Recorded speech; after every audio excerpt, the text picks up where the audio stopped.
Welcome, Spartans, to Mission Debrief. We've played every mission of the mainline Halo video games, and now we're playing every mission from the rest of the games in the franchise in chronological order. Each episode, we'll be discussing our experiences and sprinkling in a little lore along the way. If you'd like to play along and have your thoughts read on the show, email us podcastevolved@gmail.com or drop us a tweet at podcastevolved on Twitter. We'll be recapping our experience with Fireteam Raven on the next episode. If you like what you hear and want to support the show, visit Podcast Evolved on Patreon. This episode, we're debriefing all the missions from the arcade experience, Halo Fireteam Raven. We have an arcade game now. What is up?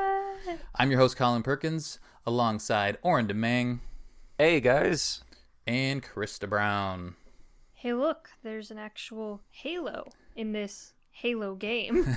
It's featured quite heavily in this Halo game. Who's this new person with us? Oran. Oh yeah, Oran. What the heck? Oran, who are you? He's never been. Yeah, on who an am I? episode of Mission He has. Debrief. No, he has. What were you on? You were on one. So I've been on one other Mission Debrief episode, and that was the silent cartographer for Halo CE. Oh yeah, that was a long time ago. That was ages ago. It was ages ago. It was a whole nother time, beginning. a whole nother era.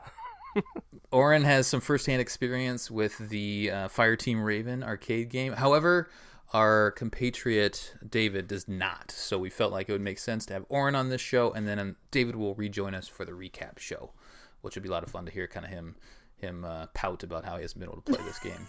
Yeah, I can't wait to hear him talk about how envious he is and how upset that he can't play it. It just hasn't come to his part of Ireland just yet. Yep, not yet. But it's hopefully soon, right? Hopefully soon. So this is the first and only of our kind of a recap shows. Or I guess our walkthrough shows. The recap will be the next show. So Krysta is going to do her normal thing where she gives you kind of an overview of everything, kind of the highs and the lows of the experience, who developed it, all that sort of stuff. And then we'll dive into our mission by mission walkthrough and recap of the game. Krysta, take it away. All right, so this is a giant arcade cabinet. It's huge. Huge. It is the most expensive Halo game, coming in at like $15,000 to get the arcade cabinet. Yeah, right. Yeah, I guess you could buy it, right? That's something for collectors. You can. You can buy it. You can find it on eBay and listings and stuff. I was browsing them before this. Funny. Just to see how much money I would need for my dreams to come true. I would need a whole new house to fit that arcade machine. It is quite big, but we'll get into that. So it was published by Raw Thrills, developed by Play Mechanics with an X. With an X. Very metal. Very clever. McCann X. Mechanics. So its original release was July 2018, and it was a Dave & Buster's exclusive for quite a while. Mm-hmm. Dave & Buster's, if you don't know, it's basically like a grown-up arcade where you drink a lot of booze and you play a lot of arcade games. It's a family experience. It's not, though. They say it is, but it's not. Right. We all know they're lying. Because they're open late. Very late. Very late, yeah. It's a fun experience. It's pretty great. The number of missions is 6. The approximate time to completion is 30 to 45 minutes, and it's about $20 worth of credit of whatever currency you're using. I feel like it's going to suck some money out of you regardless, right? Yeah, I'd say per player as well. I mean, maybe like really good players could get through it and, $10. Yeah, if you don't suck, you pay less money. But these games are made to kill you and take your money away, so. It's like House of the Dead, kind of, that kind of style, but it's really fun, and it's very addicting, and it's really easy to just keep swiping your card and not realize how much money you're spending. Mm-hmm. Yeah, that's why you need like a buddy or a friend to do runs for you to go, quick, go restock my card. Yeah, right. Yeah, you need 5 people to play, 1 person to restock. But I mean, 1 person could run off and get it. They just lose their score, I guess. The one of the most popular playthroughs, if you watch on YouTube, there's like it's kind of in the middle of the screen, and you just constantly see the player on the left like reach out their hand and say, like snap their fingers and give me that card back. Yeah, it's really funny. Yeah. I like watching till they get low health, and I'm like, oh, here it comes. Here comes the card. I'll have to go back and see how many times they swipe the card. It'd be interesting to actually look at that. Mm-hmm. So there's not an actual like overall like Metacritic score on this game because it's not a traditional game. Mm-hmm. But IGN did give it a 7.3, and Halo Canon gave it an 8 out of 10, which I think is pretty fair considering what you're getting for this experience. Platform and difficulty? None. It's an arcade game. The only difficulty is how much money you are willing to spend on it.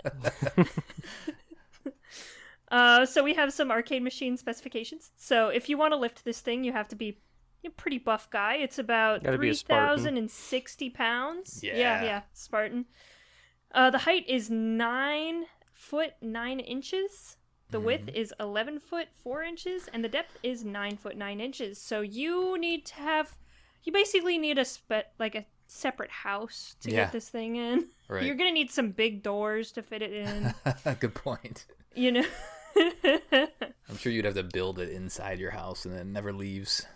It's crazy. I'm sure that the 343 office probably has one of these, and when I was there, they had a bunch of like huge statues and stuff, and they're like, yeah, we had to destroy part of the building and crane in some of this stuff to get it in. I'm like, oh god, I'd wonder how they would get Fireteam Raven in there. Yeah, it's a normal office building, so it doesn't have the huge ass doors for big props, but it's fun. So some of the amazing features is a 130-inch panoramic 4K display on 2 screens. We got 4-player action with force feedback guns. And then, of course, there's a 2-player cabinet for those who don't quite have the cash to spend on the 4. Yeah, right. We have a 5.1 surround sound.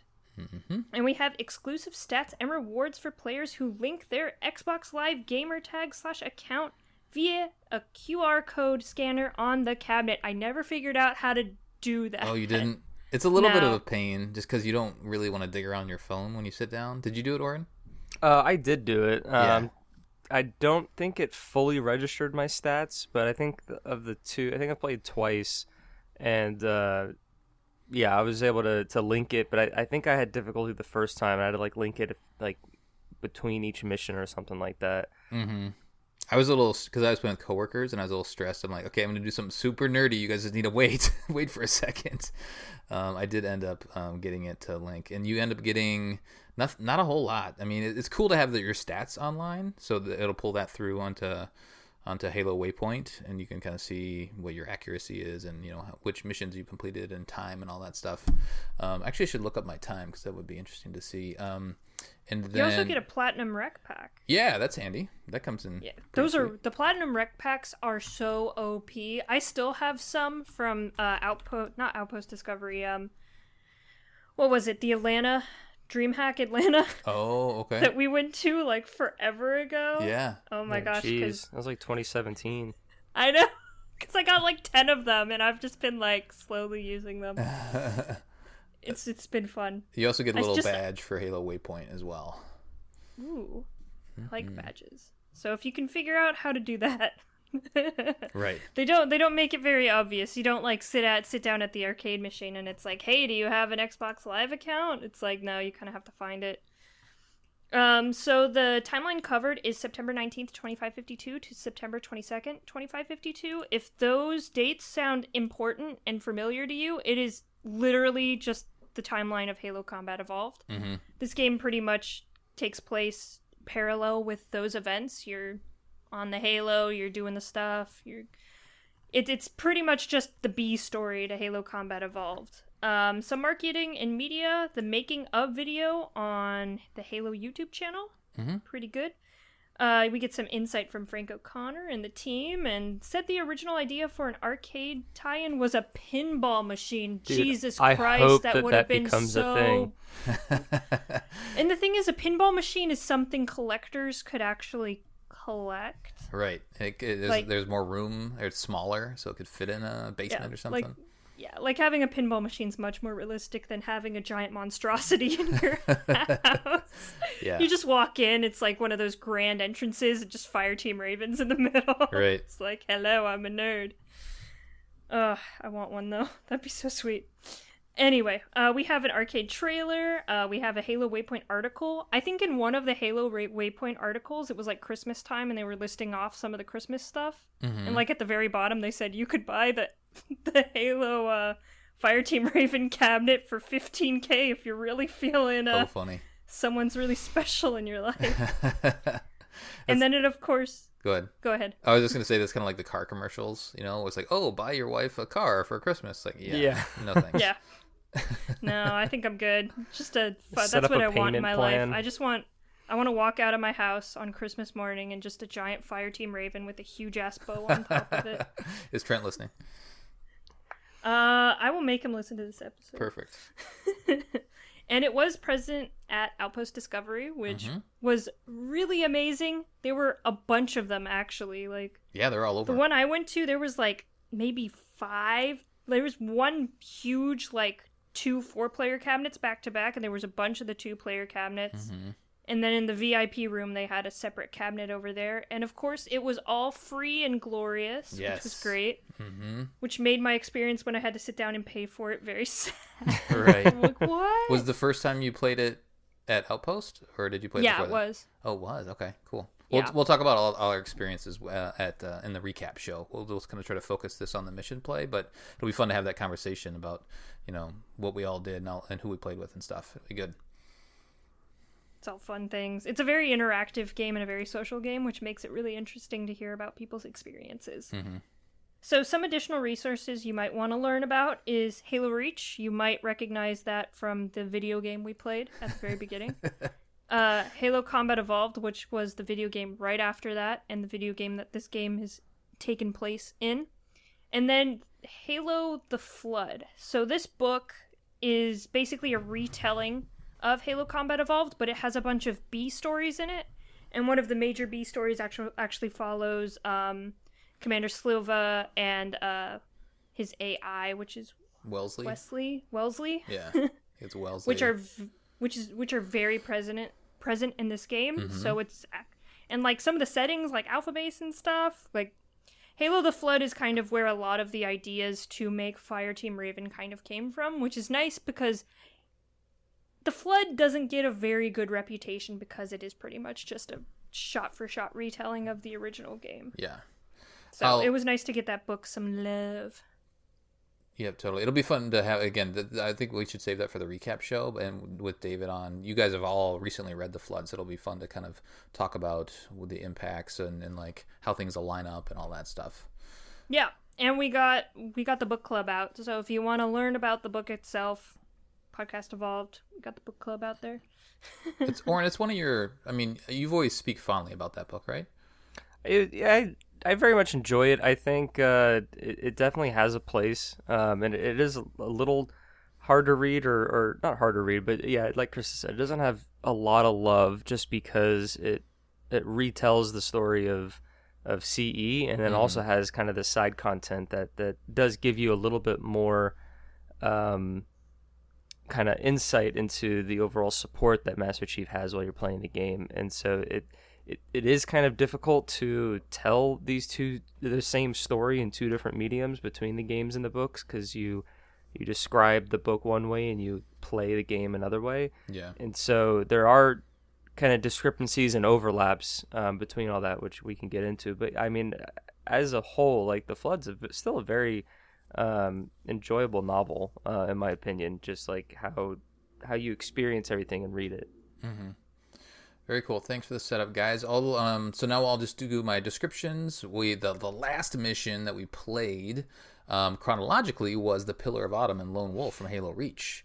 So here's what happened if you don't remember. The remains of Noble Team escort Cortana to Captain Keyes on the Pillar of Autumn. After Spartan Emil gets gutted by an elite, Noble 6 takes control of a MAC defense cannon and aids the ship's escape from Planet Reach.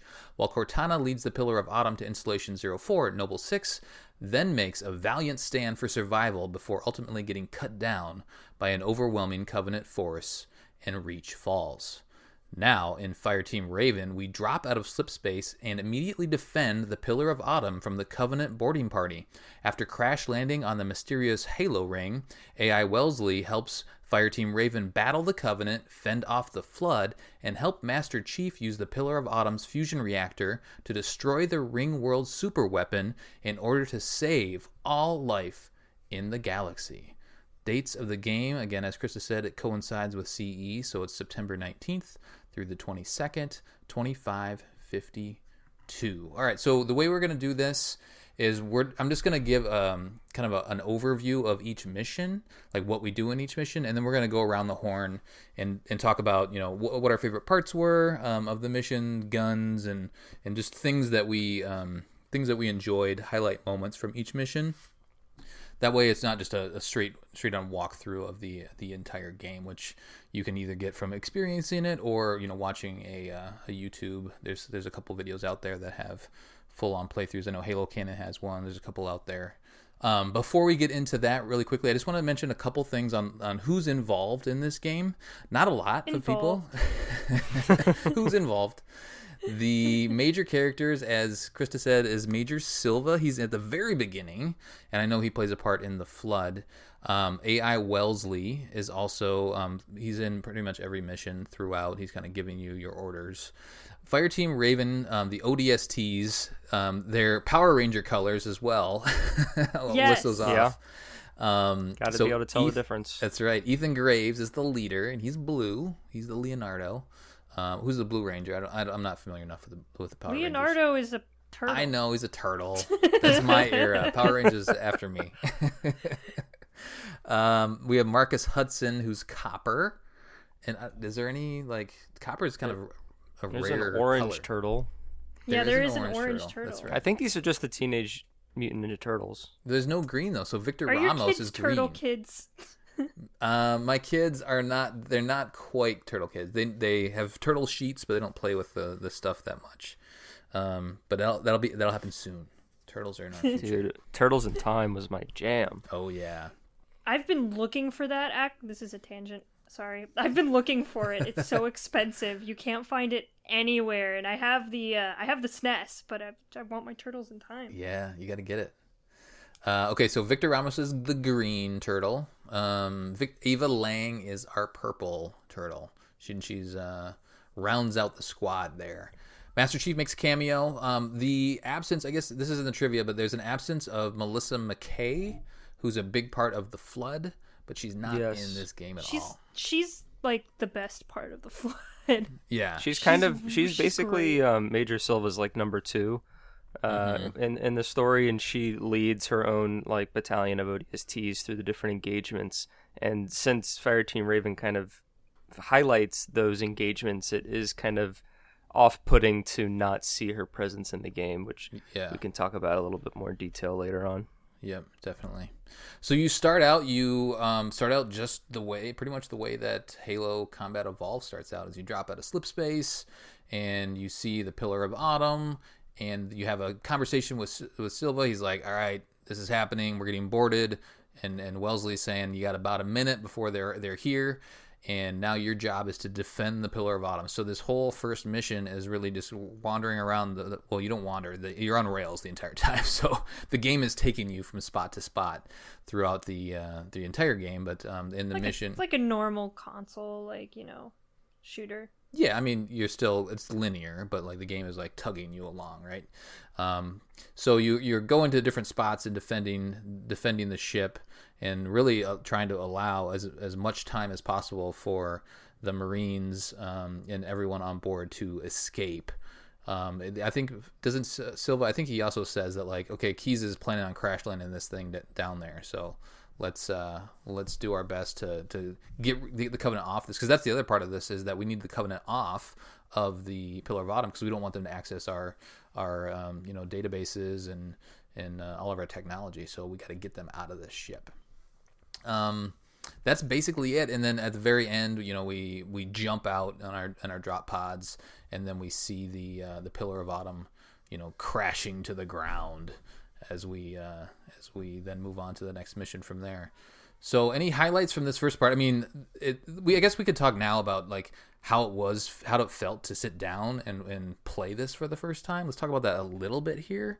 But it was a pretty cool experience just to see a Halo cabinet, right? And sit down, put in your money, and play the first mission. Oran, can you talk a little bit about like how that first mission played out for you?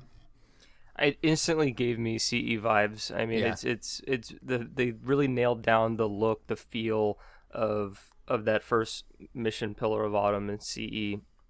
So I think that comparison is kind of present throughout the game, but they really hit home on the first one, or this first mission, Escape, because you have your foot combat, they kind of throw in some kind of anti-air, space combat a little bit. And you get to try out a few different weapons, kind of give you that taste of kind of what the rest of the game is. So it definitely is that kind of inciting and enticing first mission to really pull you in to then stay longer for the other missions. So I think the look and the atmosphere really helped you instantly get into the Halo universe. Yeah, the first time, and I probably said this on every episode, like you're just kind of going, like you're like, okay, I'm shooting everything, and I'm with friends, so I'm not really paying attention. But like playing through it again or watching the walkthrough again, you're like, oh, they did a really good job of to Krysta's point, is like this is the B stories. Like this stuff was all going on while Master Chief was trying to make his way through the Pillar of Autumn, grab Cortana, and escape. All this other stuff had to happen, and it really, they did a good job of making it fit, especially when you do go and grab those cannons on the side of the ship and start to take out the Banshees, and you see the Halo ring and the gas giant there. All the graphics are very striking. Mm-hmm. It's all very gorgeous and beautiful. Like that is just such an amazing moment. It's like, whoa, holy shit. Yeah. And I love how they throw that at you right away. It's like, oh, okay, yeah. And like Oran said, it's like, okay, this feels like Pillar of Autumn. This feels like the first mission in Halo.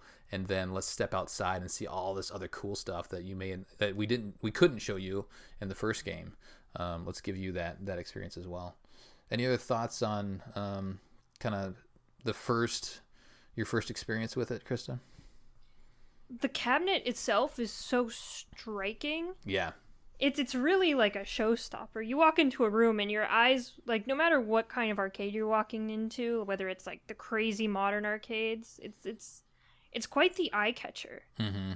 It's got a bunch of bleep blops, like a bunch of like strobe lights and shit. It's pretty great. Mm-hmm. And I think if the controls itself feel really good.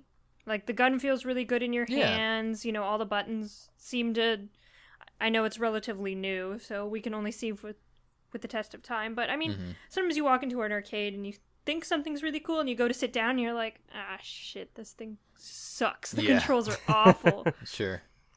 What about the kind of, as you were walking through the Pillar of Autumn, did it feel like playing Halo CE again, just on a different, it feels like side? It feels like you're just playing, like, Halo Combat Evolved Anniversary. All the graphics are pretty much mirroring the graphics of Combat Evolved Anniversary, and which is really nice because, like, all the environments look the same and everything, so it immediately puts you in a place of just familiarity. So you're like, okay, I get it. I know what we're doing. I know where we are. I know what timeline we're in. Let's just go. Yeah. What did you think about the... Go ahead.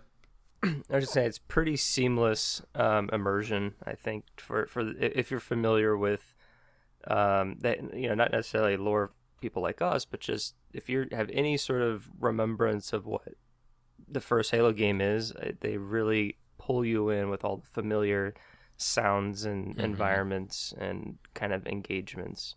Yeah, I feel like the sound of the assault rifle was the exact same sound from CE, and the sounds from the weapons. Yeah, that's a good point. It really kind of brings you back. What did you guys think of the Master Chief cameo in this first mission? Love it. It's so great. Pretty great. It was a nice touch. Yeah, it's probably one of the funniest parts of this mission anyway, and so just to see it in a different perspective, like him just picking someone up by their scruff and throwing them in, it's like, oh hey, yeah, I know that. You're like, wait a minute, yeah, that's totally going on right now. Yeah, that's kind of cool. There is like, I've seen some critiques on like it kind of didn't happen exactly like that in CE, but I think it's fine. I think it's a cool. Honestly, with something like this, there has to be a little bit of leeway to everything. It's like it's not going to be exactly perfect. Yeah. They're coming back to this setting after a really long time. It's like just enjoy the little cameos when you can. I consider it more of an Easter egg as opposed to like an actual plot point to the story. Like it's nice. It's mostly accurate. And it, who doesn't smile when they see the Master Chief? Yeah, exactly. You're like, wait a minute, that's the guy. Yeah, and I think it's important to have his presence in the game to kind of, bring home the point of where in the timeline you are and what you're doing. And we all know the Master Chief was here, so I think it just kind of brings a smile to your face, like Oran said, and just kind of puts you into the story a little bit more. It gives you context, which I think is important. But yeah, it doesn't need to be scrutinized, and Yeah. The other I guess comment is that the Pillar of Autumn, it's obviously under assault, but like this thing is getting blown to hell inside. There's all sorts of explosions and lots of Covenant inside, and yeah, it's pretty action packed. So when you sit down and you experience this for the first time, you're like, whoa, there's a lot happening here. Totally good experience overall. Another comment, and we'll probably cover this in the next episode a little bit too, is it's clearly an arcade game, and they call it a rail shooter where, and because there are 4 players sitting down, they have to give, and there's a score, they kind of have to give everybody a similar experience on each screen. So as you're playing it, you kind of see the same amount of grunts on the left side of the screen as you see on the right side of the screen, and they don't move around too much. Like the grunts or the elites kind of hop around just a little bit, similar to what they do in Reach, but they don't. They're not too defensive. That's just more telling for just the genre it's in. Exactly. All arcade cabinets like that, all the enemies come up and like there's one for each player of the same enemy, and they kind of hop around and stay right in front of you until they die, and then the next wave comes. Yeah, exactly. The mission ends, as I said, with the Pillar of Autumn, crashing down. The ODSTs hop into their drop pods. The drop pods, I love the design of the drop pods. It's the old style drop pods, which is cool. And then you see the Pillar of Autumn, and it's entering the atmosphere of the Halo. The drop pods land right before the Pillar of Autumn. Then you see it just flaming, just going down. And Keys is in there, right? He's in that thing. I think he rides it down. Yeah. He gets in an escape pod. I mean, I don't know when exactly. Oh yeah, he does. But he gets in an escape pod and with some other of his bridge crew and some other Marines. Okay. And that's in the book. Gotcha. Yeah. So he at least gets the Autumn close so that he knows it's going to land on the ring. He's one of the last people to leave. Gotcha. The other thing to note is that at the end of each mission, since we are at the end of the first mission here, is that they do give you a score, and they list off how many enemies you kill, the max kill streak, your accuracy. So I don't know, that plays in your score a little bit. I would imagine maybe a little multiplier. Maybe that's just good to know, fun to know, and look at your cohorts, different scores, and then it does assign a winner. And your ODST, if you're the winner, your ODST will like raise its arm in the air or give you a little celebration too, which is cool. I like that. Yeah. I mean, you got to have that stuff in an arcade game, right? All right, so the next mission is called. So the first mission was Escape. If I failed to mention that was Escape, and that happened on September 19th, famously when we encounter the Halo installation 04 for the first time. The next mission is called Rubble, and this one starts out pretty cool because you're down there on the Halo. You're in this like desert spot, and you're rolling with a bunch of Marines now. And you immediately hop into the back of a Warthog. You see Falcons fly by, which we didn't see in CE, so it's fun to see that.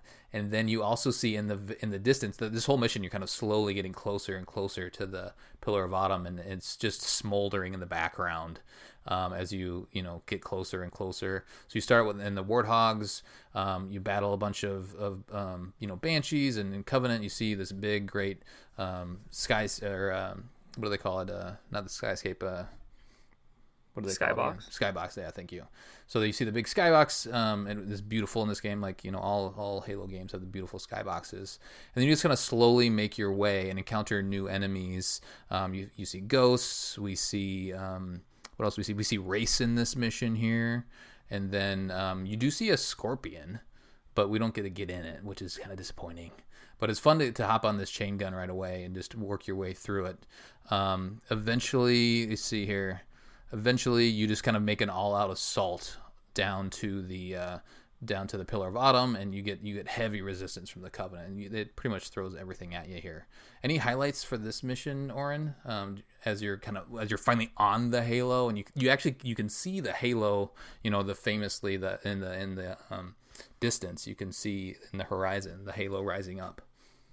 I really liked the Warthog gameplay where the camera is like flying with you. I mean, these are kind of scripted scenes that you kind of move, plant, and you're, kill the enemies on the screen. Kind of, it's a little bit more blocky, I guess.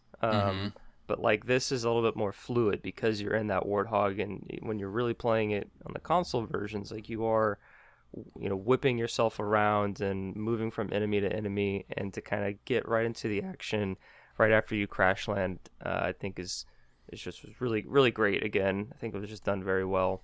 There's a cool moment where one of the Wraith takes out a Warthog, and like there's a flip, like the camera like slows down, or the motion goes down, and it flips around in front of you, and then you have to take out those Wraiths. A lot of cool moments throughout this game like that. Yeah, so I think that this did a really good job to just kind of get you in it, and very, very cinematic, I'd say, and as it pans through during your assault to get to the Pillar of Autumn. That'd be the highlight for me. One of the comments, if you watch that making of video, which I recommend, is the Play Mechanics guys and the who's the other developer again who published Raw Thrills. Like, they know arcade games, right? Like, they're one of the biggest players in arcade. Because arcades aren't as big as they were back in the day, but they're still around, and these guys know how to do it, and they're wanting to make a good experience not only for the player but also for the people that are sitting around either waiting for the player or waiting to play next. They want to make the whole thing a cool experience for as many people as possible. So it's fun to kind of see, when you watch it again or play it again, like you're definitely picking up on different things that you may not have seen the first time when you're just playing it, or you just may miss things completely that only somebody that's watching would be able to pick up on. Krysta, any thoughts on, now that we're on the Halo, any thoughts on this mission? I like the setting. I like the fight to get to Pillar of Autumn. Yeah. It was in the book. We'll talk more about the lore implications of it, but it was nice to see that in the game. It's nice to see that they're, taking the cues from the Flood and really illustrating them very well. And of course, rocket launchers to Banshees. Yeah. How can you not love that? Bye-bye, Banshees. Just the unlimited ammo and everything is pretty great. If I can't fly the Banshee, no one can fly the Banshee. Drones pop up in here too, so you got to see drones, which you don't see in CE. So there's a lot of stuff in this that you don't see in CE. Like a good like 50% of the enemies and stuff is not something you see in CE. Yeah, which you need, I think, for the arcade game to have the variety. And I'll mention later on, like I do remember it getting a little bit tiresome towards the end.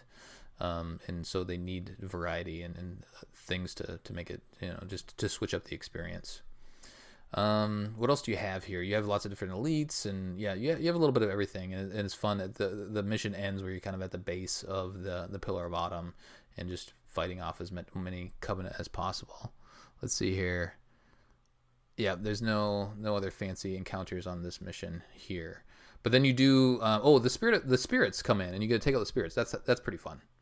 That's one of the rocket launcher sequences when you get to take down one of the spirit drop ships, and that's cool. Oh yeah, you actually get to take down one of those stupid ships. Exactly. The way the mission ends too, I like, because you really see, you have a little quick conversation with Wellesley, and then you see the force of the UNSC. You see all these warthogs, you see falcons flying in, you see pelicans flying in, you see scorpions. So it's like, oh, okay, this helps flesh out a little bit more of the Halo CE experience. It makes more sense that there are all these Marines kind of scattered throughout, and there are certain missions where you encounter them. It's because there was a really big force of Marines on the Pillar of Autumn. The Pillar of Autumn is a huge ship, and they were ready to fight down on Reach and save the planet. But then They got sidetracked. Yeah. Biggest sidetrack in history. Right. Little detour. So I mean, they were also on the way to their other, their own mission before they, encountered the ring. So that whole mission got derailed because of this. And so when you're playing CE, you kind of get lost that you're the only person here, but you have this whole support battalion that's with you in the background, and that the book touches on, and that this game touches on as well. Yep. All right, the next mission is called Alpha Base, and this is a day later. So September 21st, Chief is off doing his thing. Now the Marines have established this base, and this is a good tie-in with the book, right? With the flood. Oh my gosh, yes, because Alpha Base is such a crazy structure.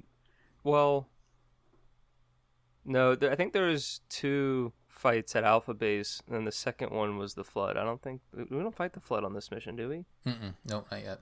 Yeah, so this is sorry, you meant the flood, like the book. The book. Yeah. But yes, this is I'd say this is the second or the one of the other major battles that happens in the book that they visualized and put in the game.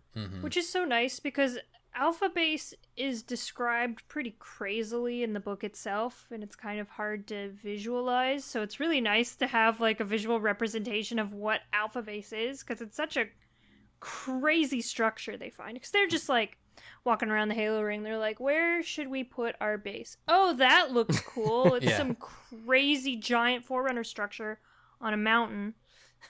Right. So that is true to the book. Oh yes, yeah. Alpha Cool. Base is Master Chief goes to Alpha Base. It's where pretty much all the UNSC forces end up during the duration of the battle for Installation 04. Yeah, this is where Chief goes between missions to kind of restock, redeploy, and then get So whenever he goes into a Pelican and goes to another place, that's kind of how it ties together. Yeah. Nice. Couple cool moments. You do you hop in a shade turret at one point, which is... Oh, yeah. I guess the Covenant would have had to drop a shade turret down somewhere and then, plan to use it against you. Alpha Base was already inhabited by Covenant, and then the UNSC took it over. Oh, okay. Yeah, so the shade turrets were there. Yeah, there's a whole, assault to get to Alpha Base as well that happens early in the book, and then I see. Okay. Of fighting the Covenant forces there, and then reclaiming it. And after we get the supplies from Pillar of Autumn, they then kind of restock and repurpose Alpha Base into the UNSC base. And then of course the Covenant come back and try to take it back. But yeah, there's a nice crashed Pelican scene in this mission as well. There is. Oh, good. I put in my notes Pelican crash lands in style. Yep. That's very good. There are some rocket launcher experiences where you take out a Phantom, which you don't see in Halo CE, but it would make sense that they have the the different drop ships. You get to see some Jackals and whatnot. Let's see here. Pretty much just, you're just defending the base and you're working your way through the different structures. As Krysta said, it's cool to see the visual representation of it. Anything else, any other highlights in this mission that you guys want to mention? Or anything else you had in your notes? Yeah, I mean, I think this is probably my favorite mission just because of the visual fidelity of it. Like Krysta said, these are 4K, huge panoramic monitors. They're basically upscaling it from the CE remaster anniversary, and it to me the moment for the second mission in Halo CE where you get to see Halo and you walk around. There's a big moment in kind of Halo history, and I feel like that moment is at least kind of seen, or at least I get feels when you see this, because you get to see the nice greenery and bright kind of saturation of the environment in this mission, whereas the previous mission was a little bit more kind of gritty and dirty in like the canyon and stuff. So yeah, I think this is just the most visually striking mission. You get to fight all the Covenant, and a lot of variety. You get your explosions, and UNSC is on the defense. I just think it's just a great mission. It's, like I said, probably my favorite. Krysta, what other highlights for you?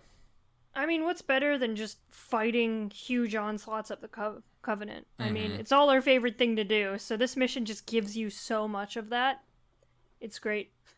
So you fight hunters, in this. The first time you see them is they drop out of a spirit, this side of a spirit, and you take them. The hunter fights aren't that interesting. I mean, even less interesting than hunter fights are usually. And they have little health bars, so you have to take down the health bar, and it pops up on the screen when you start shooting it, and then they just stagger it, which prevents them from shooting at you. And I think there's maybe 3 health bars that you have to take down. And there's a hunter on each side. They're just big angry boys. Yeah, they're essentially just mini bosses. But it would have been nice to get a little bit more like staged fighting. Like after you stagger them once or twice, it might shift its tactic a little bit. Yeah, but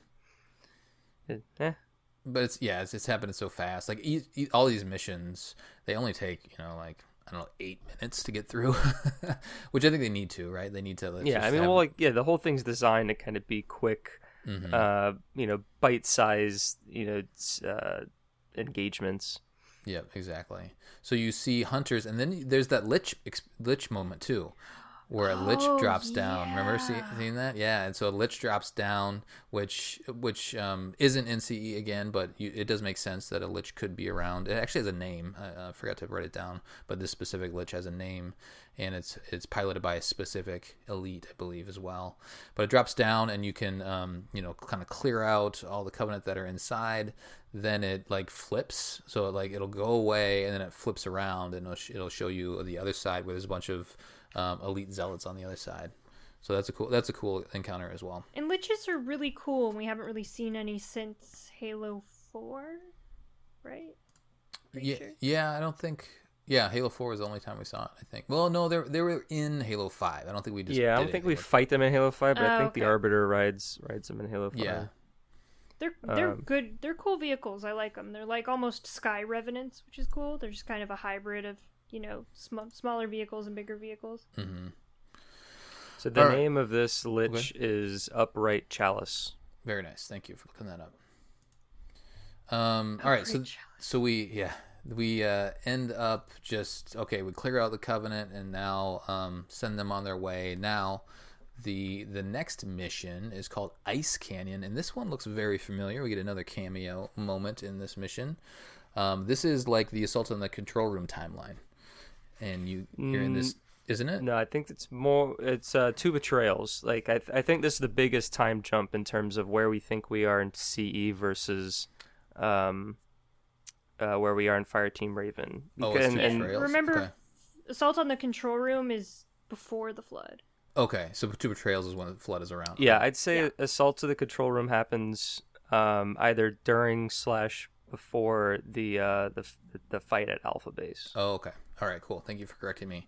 That makes sense then, because you see a lot of familiar places. I mean, we see this mission twice in Halo CE, right? So, we go down one way and then we turn around and go back. Yep, exactly. And when we come back is when the Flood is there, and that's when we're encountering them. This is September 21st again, so same day, and ODSTs fly in on a Falcon, and you get to control the chain guns on the Falcon right away. And I like how it says, because it is those nostalgia moments, right? It's like, I'm in this place where I think I remember this from Halo CE, and then all of a sudden we start fighting the Flood. It's like, I definitely remember this, because you're on that bridge that painful bridge from Halo CE where it's just infested with Flood. So it's fun to see that. And this is another point where it's like, when would this happen in the timeline? This whole mission is kind of like, was Chief already here, or are we getting here first? It's one of those questions. Is it the same bridge that Chief went across? Maybe not. I'm sure there's lots of these bridges around. Yeah, I'd say from a canon point of view, this mission is probably the least connected for that kind of like, okay, Chief's like in this same canyon that we are, but this and but that. So you kind of get that, but at the same time, it's like, well, this ice canyon is a pretty like recognizable piece of the whole Halo CE campaign. Like I said, we have 2 missions devoted to this canyon. Yeah. It's a different environment from the the lush greenery and the barren wasteland. So we have the good ice sort of environment. So it kind of makes sense to feature that, and it kind of just is what it is. That we're kind of this different point of view that may or may not be with Master Chief, and so you just kind of, I don't know. I feel like there's only so much that you can do if you really wanted to have a mission set here, and 2 for 3 obviously really wanted it, And I feel like they did, the best that they can do. Yeah. And it's great. Like you said, you see that bridge and you instantly know, crap, I have all this flood that's just going to be overrun because you have these big set pieces. And then also when you're on the ground, there's vehicles, there's just huge, just like troves of flood just because they come in mass. Mm-hmm. So it really hits those iconic moments from the previous games and just puts it into this game with a new flavor. And they don't really explain the flood. I mean, Wellesley says there's something dangerous here, but I mean, you don't have enough time to explain that stuff in an arcade game anyway. So if you're not familiar with Halo, this is just the zombie mission, and now you have zombies as part of it. And if you are familiar, then it has that cool tie-in that Oran is talking about. Any highlights for you, Krysta? They have flood pure forms. Yeah. Mm-hmm. Which is interesting, which would also make sense because Keys is going to be the next grave mine, so it would make sense that the Flood have enough biomass to create pure forms, but it's of course, like, the tenacity of it is a little, shaky. Like, are they really supposed to, did they have enough biomass to make the pure forms, or... So, because, if you don't know, Flood pure forms are made from pure Flood biomass, which means the Flood have to have a crazy amount of hold on a certain area in order to do it, which would probably mean that they've kind of really set up base, like, inside the installation. But did they have enough time is kind of what you're saying, right? Yeah, do they have enough time and enough bodies in order to do it? Because it takes a lot of dead bodies to make that. Yeah, it's essentially just an amalgamation instead of taking over a host. Yeah. And so are these pure forms, are they the tank form of the pure form? Or are they the... Yeah, they're the tank. Kind of the more hulky form. Yeah. Yeah. Okay. But to kind of go back to what you were saying, Colin, like it really need the variety. And so, I think it's within reason to kind of have them here. Because, I mean, they've been locked up on the ring for so long that, the game only takes place over 2 days, 2 or 3 days. But yeah, it's not within the realm of disbelief, I think. But it does give that variety, like you mentioned, and they're just a bigger enemy to fight. Yep.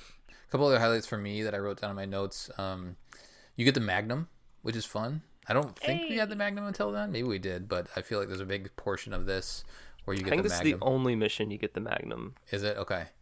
So it's fun to finally have that, like, hey, yeah, I get this beautiful thing to smoke some Flood against. And then another, kind of right when you get that Magnum and that whole sequence, you hear one of the Marines, he goes, "What are these things?" It's very good. So they tie in some of that chatter from the Marines that you get in the other games as well.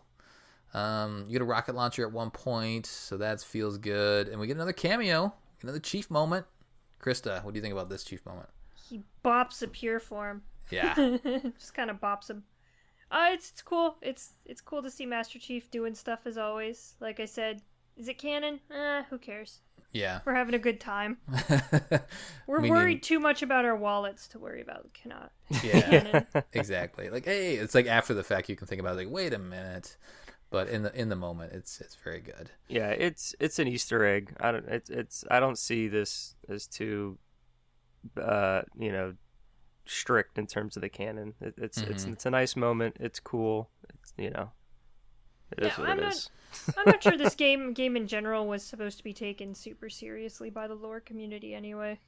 Yeah, I mean the Easter eggs I think are nice probably from the lore side of things, but in terms of like a canonical experience, yeah, not so much. But yeah, it's fun to see Chief pop in and he has a shotgun and he just wrecks shop for a little bit, saves your ass, gives you a little nod, and then moves on his mission. So I don't think you see until the very end, you don't see carrier forms and infection forms. There's a big moment at the end where you just kind of get overwhelmed, and then you're just you're spraying the screen with as much ammunition as you can. And then you see the Covenant come back towards the end, and then you get picked up by a Falcon, and then you head off. Although your Falcon does get smoked by a Wraith on the way out. Yeah. So you're flaming and headed off the other direction at the end. All right, so let's go. We have 2 missions left.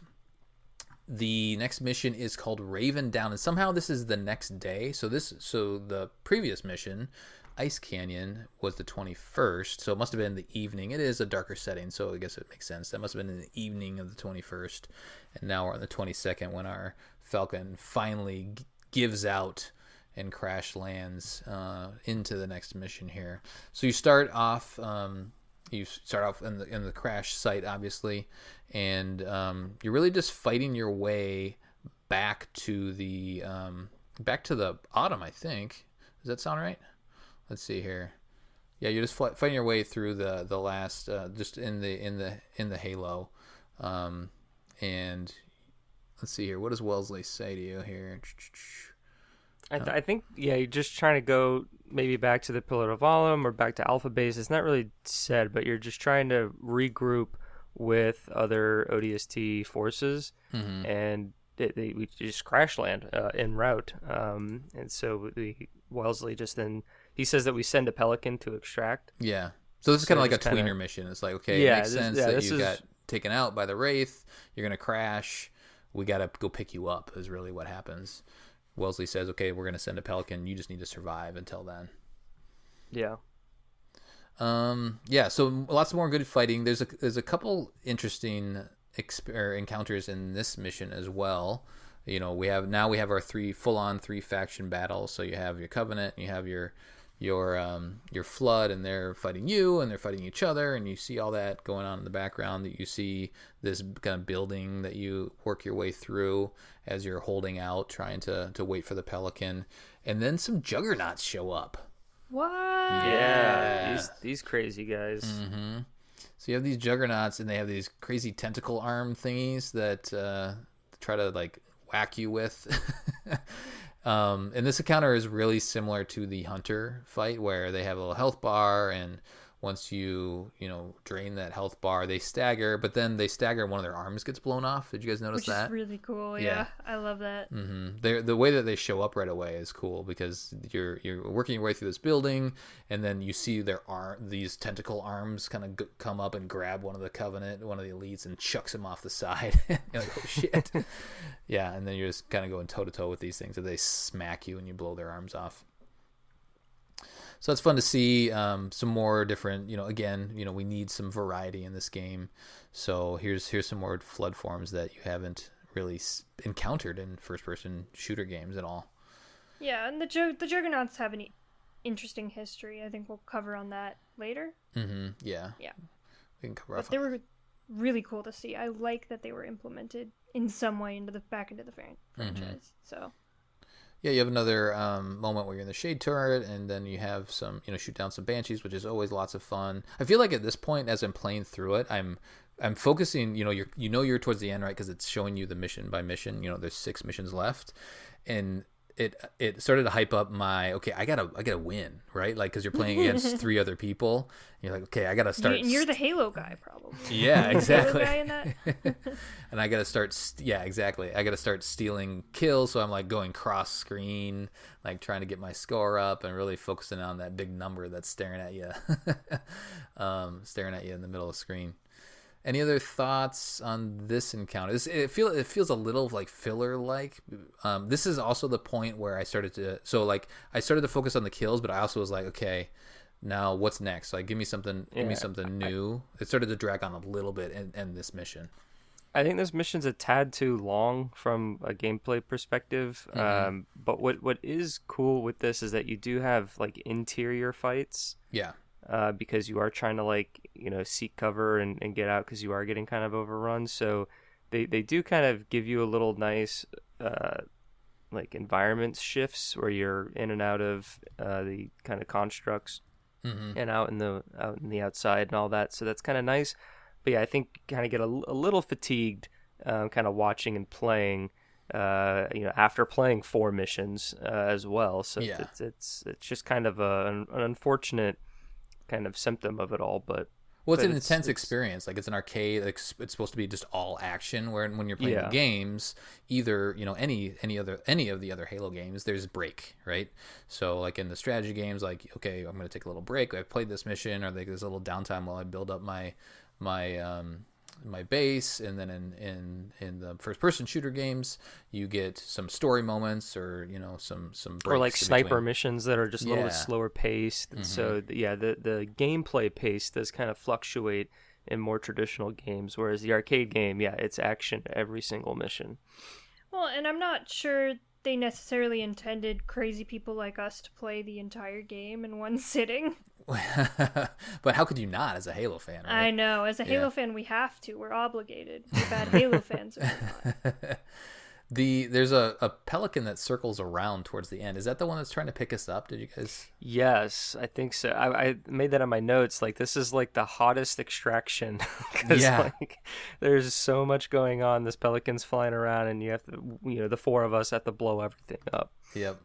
Yeah, you got to take out some phantoms at one point. There's another shade turret moment. So, and then you do get another juggernaut moment at the very end of the mission. So you got to take out these juggernauts. And the juggernauts, is this the one where they're fighting the hunters? Yeah. Just yeets a hunter. It's great. There's a bunch of hunters. Yeah, so it's like a 4-on-4 battle, and the juggernauts just destroy the hunters. And then you're like, oh shit, okay. And then you got to take on the juggernauts again. I guess that's probably it would probably have been too much if they introduced the juggernauts at that point, with the hunters there. If you're going to have another juggernaut fight, it makes sense just to like show their power again by taking out these hunters versus just yeeting the elite right away. So we finish up by taking out those juggernauts. You hop into the pelican. The Flood are all shaking their fists at you as you as you fly away. And then we get the last mission. Now we got to go back to the Pillar of Autumn, and the little icon for this mission is a scarab. So you're like, oh, there's a scarab here, and it pretty much throws that at you right away. You're getting a little debrief with, I guess Graves talks to Wellesley, and he's talking to his ODSTs. He's like, okay, here's the plan. Chief's going to blow up that reactor. We're all going to die. Let's go do it. I like how just gung-ho they're all about it. They're like, this is a one-way trip. Yep. Who cares? Let's go. Yep. I mean, they're probably, at this point, it's been a couple of days on this thing. They probably realize they're not getting off this thing anyway. They're just trying to survive and save humanity. So this is the final, like, okay, we're going to die now, but we're going to die fighting. We're going to die now. Bye. Bye, guys. Yeah, pretty much. The scarab pops up pretty early in the mission, and it just kind of stares at you, and you're like, oh, you kind of see it in the background actually first, and then you slowly get closer and closer to it. What did you think about seeing the scarab, Oran, in this mission? Oh, I thought it was a great way to. I wasn't expecting it, but I think it was the great way to give like a giant boss fight at the end of the Halo game. Yeah. I think that's not utilized as often, like the Tartarus fight in Halo 2.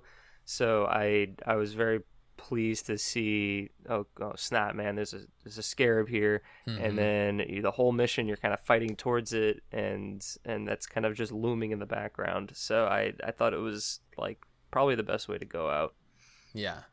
There's a good Warthog moment at the beginning here too, so it's fun to hop back on the Warthog and take control of that chain gun, and kind of you're slowly getting your way more and more towards the Scarab and the Pillar of Autumn at the same time. Krysta, anything that pops out to you as we make our way towards the finale? I like the way that the Scarab's like a looming threat throughout this entire mission, because it kind of builds up anticipation. Mm-hmm. And I like that a lot. I like how it's like, ooh, when is it gonna attack us? Yeah. When we get to kill the Scarab. Yeah, because you know what's gonna happen. It stares you down and is like, I don't have to worry about that. And then it kind of turns its attention. And actually, it turns its attention. Another cool cameo moment is where it sees Chief in the Banshee as it heads for the Pillar of Autumn. Yeah. And they're like, don't shoot at that. That's Master Chief. Yeah. He's about to crash it anyway. But another good tie-in, for the people that are like us that are familiar with the CE story, it's like, oh wait, yeah, this is the moment when he goes in, and he probably spends a little more time on the Autumn than it is from this point until you get to the end of the arcade game, but that's okay. Yeah. Time happens faster in arcade mode. Yeah, It's exactly. It has to. So after the scarab sees that, it actually starts to chase him down, and it runs away. And now you're like, oh, okay, I gotta go get that, and I gotta go stop that thing before it can get to Chief and blow up the Autumn. Before Chief needs to blow up the Autumn his way before they take out the Autumn. So yeah, just this mission just throws everything at you. Pretty much everything that we've talked about from an encounter standpoint is here again. You know, you have more drones, you have more ghosts, you have more race, you have everything, and then you also have there's a cool moment where you're in the chain gun still in the Warthog, and you look behind, and then a whole bunch of Marines in their Warthogs and the Pelicans and Falcons, they fly by you. So it's like, okay, I have a little support left. It gives you a little bit more of that. Okay, this is the last little push, and then you finally get blown out of your Warthog, and you're like, oh crap, here we go. And you're and then the other right after that happens, the Scarab steps on the Warthog, and now you're right underneath the Scarab. That was a pretty cool moment. Yeah. Anything I missed as we get towards the very, very end? No, I think we're good. I think it's a great kind of here's everything thrown at you. Yeah. You know, like it literally is the last stand. Yep, and then more flood comes your way. The way that you take out the Scarab is a Falcon comes and picks you up.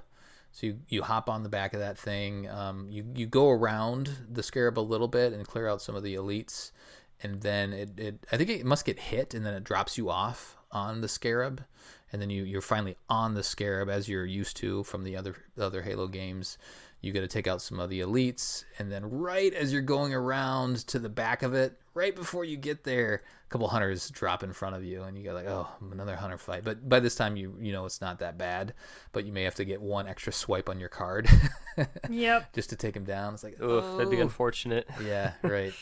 So one more swipe on the card, take out those hunters, and then go take out the core of the Scarab, and then you're done. Then we've made it through Fireteam Raven. Raven did their job. They took out the Scarab because this Scarab was a threat to, I guess, Master Chief and blowing up the Autumn or taking him out. So they needed to protect him so that he could set off the reactor. The other thing, let's see here. What's the last commentary by Graves? Oh, he just says it's been a pleasure serving with you all, and it's all up to Chief, and then they all die. More dead soldiers. Yeah. Oh, something I did mention, I'm thinking about now, I guess, just, Graves has some moment. He's like the main character of the ODSTs. He at the very beginning, the first mission, I think he mentions, he says it's payback time, because they were on Reach, right? So they had just come in out of slip space. They had already fought in the Covenant on Reach. They escaped. They knew Reach was going down. So Graves is like, okay, now it's our chance to pay them back. So there's just a little bit of interesting dialogue here and there. All right. I think that's good. That's a good walkthrough. We'll cover off on our kind of our full thoughts about, lore and experience and stuff like that on the next mission. Anything you guys want to mention before we do that? If you have a chance to play this, play it. It's so much fun. Mm-hmm. Definitely. If you see it, play it.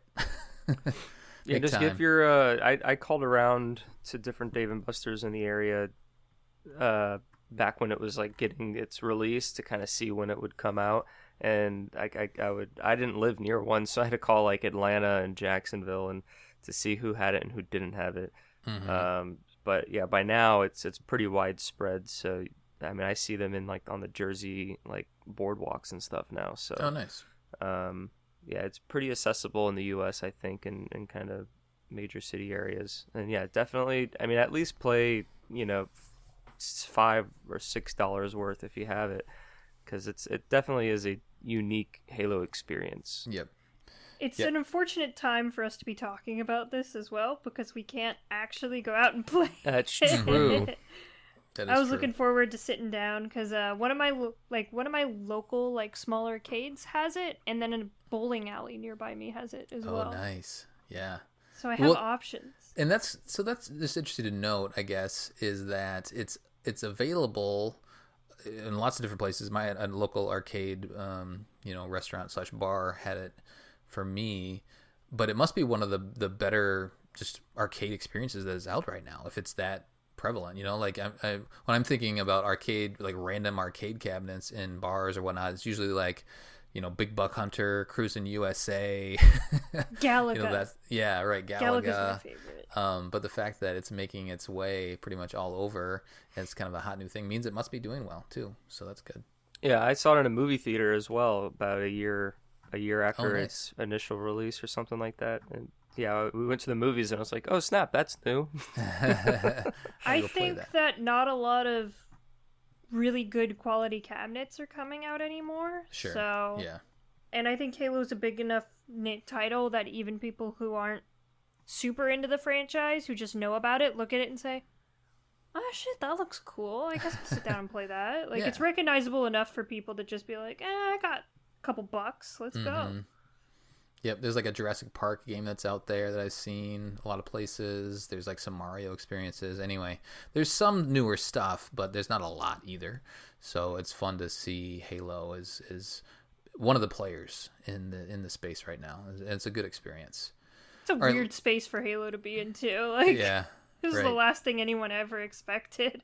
Right. Yeah, now we need a Halo Infinite pinball machine. Yes, please. Make it happen, Frank, please. All right, let's talk about this trivia really quick. There's a couple bullet points. Oran's going to take the role of David for that. We'll do some community questions, and then we will get out of here.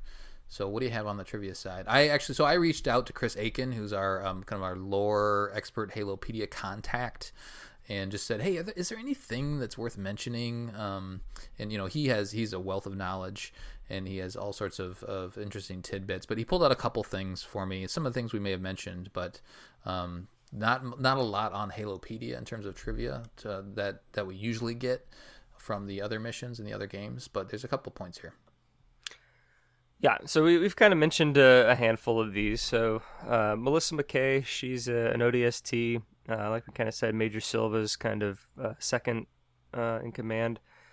She doesn't appear in Fireteam Raven, although she does take a pretty large role in the Flood novel. We actually see her point of view as the reader a few times throughout, and she has some big moments towards the climax of the book. And so she leads the charge and of the Pillar of Autumn in the second mission, Rubble, as well as the assault to defend, or the defense of Alpha Base. She her and her squad kind of do some fancy things to combat the Flood that we don't really see. So she's one of the stronger characters in that book, right? Oh, she really is. Yeah. She's one of the best. I'd say, of the characters that aren't in the game, she's probably the next best one. Cool. And it's a shame that this would be the perfect opportunity to see more of her, since we know kind of what happens to everybody at the end of CE. Mm-hmm. But yeah, definitely strong character, and I think probably the biggest disappointment is to not see her in this game. When you look at the whole experience, but again, it's sort of minor from a gameplay perspective. It's more so from kind of a lore perspective, and she's just a cool character. Yeah. So again, CE, Fireteam Raven, and the Flood novel all exist in the same 3 or 4 day span. 2 of them, CE and Raven, or CE and the Flood, kind of gel together nicely, but if you try to wrap your head around all 3, that's where the kind of inconsistencies come from. Mm-hmm. And it's not like 343 didn't try. It's just the nature of the mediums. I'd argue that the arcade cabinet is a different medium than console gaming, and just like when you adapt a book into a TV show or a comic book into a movie, you're gonna have inconsistencies because of the type of storytelling that it is. Mm-hmm. Or just different Easter eggs and stuff, like Master Chief showing up and killing a Flood form that wasn't in the game, or in Halo Reach when you kind of pan over and you see Chief in cryotube. So yeah. it is what it is. It's fun. It's a game. You're supposed to enjoy it.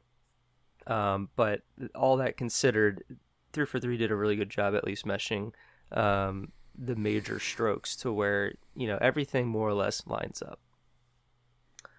The Flood 2010 edition novel retconned the Hell Jumpers were in the parts that are taken from CE's campaign into Marines. So I guess there's just a tidbit to where Hell Jumpers is another name for the ODSTs. So they kind of just changed those rules to make it a little more consistent. The Raven Down mission is the first level in the Halo series to feature the Flood Juggernaut as an enemy. It was cut from the development of Halo 2, but the Juggernauts also appear, I believe, in Halo Wars 2. Mm-hmm. Yeah. And Halo they're Wars huge 2 in was Halo Halo Wars Wars 2's out before Fireteam Raven? Yeah. Fireteam Yeah. Raven? Yeah. Or when did the expansion 2016 was yeah. Oh, all okay, the expansions were out before Raven. Or out before. Okay, that makes sense. And then this is my favorite bit of trivia here is the region featured in Raven Down. That mission bears a resemblance to the Halo Reach Forge map, Forge World, and specifically that part of the map that kind of turned into Hemorrhage, which is kind of the Blood Gulch remake in the Halo game. So you can even argue that this Halo game has some form of Blood Gulch in it. But it also the environments and the structures look very similar to Forge pieces, as opposed to the more distinct Forerunner architecture that you get like at Alpha Base. So I think it's just a really cool bit that they were able to kind of throw in there as a nod to the different regions of Halo. Mm-hmm. Definitely. Thanks, Oran. All right, let's get into our community, and we will get out of here. Krysta, why don't we start with Discord, since Oran he needs a drink of water. Aw, poor guy. Colin posts April 28th, 2020 at 10:24 a.m. Oof. What's the best moment in Fireteam Raven? Parentheses. Question 4. Mission Debrief. Fireteam Raven gameplay discussion. End parentheses. So we have Fascist Dictator. Very nice. He says, personally, I like the Warthog. Anything else on Fireteam Raven when you're on the ground feels controlled. When you're firing from a vehicle turret, it's more believable. So, sure. I mean, you can't control where the Warthog goes anyway, so... Yeah, you're just bouncing around. Yeah, so especially when Cat drives. God, no. That's why needle rifle is my favorite gun. Right. Nice. Axel says, 2 moments come to mind when you are defending Alpha Base. Because of how chaotic I have always imagined a conflict between UNSC and Covenant would be. And the Master Chief appears to save your ass. I squealed like a little girl. I would pay to see that. Ian just says unlimited rockets. No punctuation or anything. Yeah, That's that it. is good. And you just see like on the spanker, right, the rocket launcher, like it rotate, it's just like boom, boom, boom. Just fire away. It's good. Spartan B312 says unlimited rockets and the OP plasma pistol. The grenades are also useless, but the mini bosses like Hunters and Flood Juggernauts are fun. Yeah, it's kind of fun to pick up like a needler and then like you're looking at a vehicle or something or a ship and you're like, I don't think this is gonna work. This is a needler. But it's like, okay. Jedi Spartan 38 says Master Chief escaping the Pillar of Autumn. Classic. King Bigbeard says the visual interpretation of Alpha Base. Thank you. I appreciate that. Yep. Wolf says my fab moment memory has to be sitting on a sticky seat in the cinema playing a Flood level. Really helps with the immersion. There you go. Hector Elite says the only thing, the Flood. That's nice. it. Pope says, I haven't been able to play it, but seeing the Flood Juggernauts for the first time was really cool. And that's about it. Thank you guys for your answers to our questions. Yeah. Thanks, Discord. You were surprisingly not raunchy this time. Thanks, guys. It's really hard to be raunchy for this, I guess. Yeah. All right, Oran, what do you have on Facebook? So we asked the same question on Facebook, and so we got 4 responses. Luke said, being able to play the newish game that feels old and familiar to you with your friends in person, and seeing our good friend Master Chief popping in a few times, even though he really wasn't supposed to be there sometimes. Yeah, that's actually another thing I wanted to mention, is that in the making of video, they 343 and Raw Thrills really wanted the cabinet to feel like you were like couch co-op. Like you were sitting on a couch and playing with your friends in person, and I do think that they really achieved that kind of design goal. So yeah, Luke, I agree with that statement. Matthew said, that time I got to play it start to finish. Oh, wait, that hasn't happened yet. Oh, poor Matt. You can talk to David about that. Yeah, you guys can talk about that together. I'm sure you have a lot to talk about. Manny said, when I play it with my son at Halo Outpost Discovery, a time I will always reminisce. That's cool. Yeah, that's pretty cool. I hope they do Outpost Discovery again. It was so cool, so great. Yes, please. Please. We can maybe try to all rendezvous in the same city this time. Yeah. Chris said fighting the new flood forms was his most favorite part. And lastly, Tom, seeing Alpha Base realized on screen. Really cool seeing a big part of the background campaign on Installation 04 finally given a visual representation. Yeah, I think a lot of people were happy with that. No, yeah, it's just a wicked cool base, just in general. Like, not only just to see it represented, but it'd be really cool to see that in a first-person game and walk around, and very good design. All right, thanks everybody. We appreciate the insight and the participation as always. That will do it for our debriefing of Halo Fireteam Raven, all of the missions. On the next episode, we'll be recapping our experience. And we're going to get David in here, and he's going to ask all sorts of jealous questions about the experience. It's going to be great. Send us your thoughts at podcastevolved@gmail.com or drop us a tweet, Podcast Evolved on Twitter. You can also support the show by visiting Podcast Evolved on Patreon. Oran is here, so I'm going to mention Audible. We have an Audible, a code, Oran? It's a URL. So if you go to audibletrial.com/podcastevolved, you can sign up for your trial of Audible for free for 30 days. And if you like the service, you can continue with their monthly subscription. Awesome. So check that out. It will support the show, and you'll get Audible's great. That's how I do all my Halo books now, because I don't have energy. When I start to read now, I just fall asleep immediately, so I have to listen to it. I don't know what it is, but my attention just can't stay. I have to put a lot more effort. So I like to follow along as if Scott Brick or whoever is reading to me. Ooh, I like that. But I also enjoy listening to it at quicker speeds, so I can finish it if I'm able to really digest it. You speed it up. He reads. It's like a 30-hour audio, and it's like 15 minutes. It's just a jumble of sounds. But he's like, I read it. See, look, start to finish. Audible says I finished it. All right, that'll do it for the show, guys. Thanks. Until next time, evolved. Evolved.